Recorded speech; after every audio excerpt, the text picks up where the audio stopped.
ان کا تھا کہ ان کی اسٹریٹجی کیا تھی، ان کی اسٹریٹجی کی ضمانت ہو جائے، اس کے بعد یہ کیا تھا کہ اب ہم نے جانا ہے لندن، کیونکہ ہم سوٹ سنوا چکے ہیں بے شمار، جن کا ٹارگٹ یہ تھا کہ لندن میں ان کا علاج ممکن ہے، ڈاکٹر لارنس ادھر بیٹھے ہیں، اس کے علاوہ کوئی علاج نہیں ہے۔ وہ تو انہوں نے پہلے شک نمبر 1 میں ہی، شرط نمبر 1 میں ہی اس کا بوریا بستر گول کر دیا کہ جناب یہ ملک سے باہر نہیں جا سکیں گے۔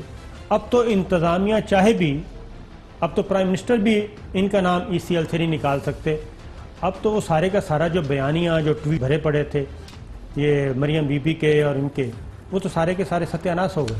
لیکن صابر صاحب، ہم غالباً کل بھی پروگرام کر رہے تھے تو ہماری ایک اسیسمنٹ تھی آئینی ماہرین کے مطابق شاید بیل نہ ہو۔ بالکل صحیح ہے، مطلب ایک اسیسمنٹ تھی، یقیناً عدالتیں بہتر جانتی ہیں، ان کے پاس بہت ساری چیزیں آتی ہیں جو ہمیں نہیں پتہ ہوتی، لیکن اس کے باوجود عدالتیں بیل دینے کی پابند تھی۔ ساتھ میں وہ انہوں نے سمجھا کہ میاں صاحب کو ایسی بیماری نہیں ہے جس کا پاکستان میں علاج نہیں ہو سکتا، انہوں نے 6 ویک کا دیا۔ حالانکہ یہی آفر حکومت پاکستان، عثمان بزدار پلس صاحب بھی آفر کر چکے تھے کہ آپ پاکستان کے جس ہسپتال سے چاہیں علاج کرا سکیں۔ اب صرف فائدہ یہ ہوا ہے کہ اگر حکومت بھیجتی تو ساتھ اس جیل کو یا اس جگہ کو سب جیل قرار دینا تھا اور جیل کا عملہ تعینات ہونا تھا۔ ان کو کسی بھی ملاقات سے پہلے ہوم سیکٹری سے اجازت لینا ہونی تھی۔ اب صرف یہ ہے کہ انڈیپینڈنٹ پھریں گے، گھومیں گے، سیر کریں گے، اور کیا۔ میں وہی کہہ رہا ہوں، وہ گانا کیا تھا بڑا مشہور، میں وہی کہہ رہا ہوں بھٹی صاحب کہ یہ حکومت کے لیے بہت بڑا ریلیف ہے کہ حکومت کی سردردی ختم ہوئی، پروٹوکول میں لے جانا، پروٹوکول میں لے کے آنا، سیکیورٹی، یہ کام، یہ ڈاکٹر پسند نہیں، وہ ڈاکٹر پسند نہیں، یہ ہاسپٹل پسند نہیں ہے، وہ ہاسپٹل پسند نہیں ہے۔ اب تو بھائی سپریم کورٹ نے کہا آپ آزاد ہیں 6 ہفتے کے لیے، آپ جہاں سے چاہیں علاج کروائیں پاکستان کے اندر رہتے ہوئے، اور 6 ہفتے کے بعد یہ ضمانت از خود کینسل ہو جائے گی اور آپ واپس پہنچ جائیں گے کوٹ لکھپت جیل میں۔ تو یہ چیز ان کا جو بیانیہ تھا حکومت PMLN کا اور مریم بی بی کے یہ ٹویٹس بھرے پڑے ہیں کہ just meat Mian Nawaz Sharif since he has not agreed to be shifted to the hospital۔ اب تو سپریم کورٹ کا آرڈر ہے، اب تو وہ یہ نہیں کہہ سکتی کہ نواز شریف صاحب ہاسپٹل منتقل ہونے کے لیے راضی نہیں ہیں، اب تو ان کو جانا پڑے گا اور جہاں مرضی جائیں۔ انہوں نے کہا کہ جناب hospital and his heart disease has worsened accordingly to cardiologist sent by the government to examine him yesterday.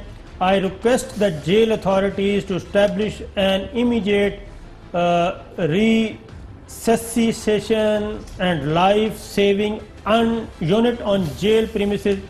یہ ساری چیزیں، یہ تو حکومت کو، میں کہتا ہوں حکومت نے تو سوچا ہوگا آج ضمانت ہوگی، خس کم جہاں پاک جان چھوٹی سو لاکھوں پائے، یہ تو ان کا سارا ختم ہو گیا۔ نہیں، میرے خیال میں یہ یقیناً آپ کی رائے زیادہ قابل احترام ہے۔ دیکھیں، عدالتوں نے ہر جرم کی ایک سزا ہوتی ہے، حکومت تو انہیں چھوڑنا ہی نہیں چاہ رہی تھی۔